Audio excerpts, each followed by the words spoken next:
When I met my fella, he said, "What do you do?" And I said, "I'm a theatre maker." And I said, "What about you? What do you do?" And he said, "I'm a businessman." And I laughed and I said, "No, you're not." And he said, "Yeah, I am. That's what I do. I'm a businessman." And I said, oh,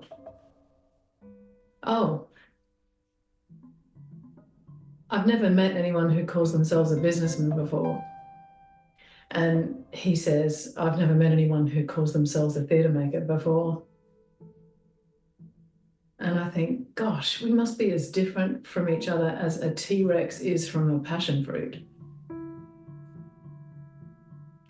Later, he asks if making theatre is profitable, and I laugh because he says, "What's the point of making theatre if it loses money?" And I say something about how art needs to be free to exist in a negative economy, which I do actually believe, because it needs to be free to comment on the system, to comment on the machine without drowning in it, which is something I do actually believe. And he says, okay, so what about paying the rent and eating and stuff? And I say, yeah, well, that can be a problem. Because he says, if you can't pay the rent, hasn't the machine drowned you?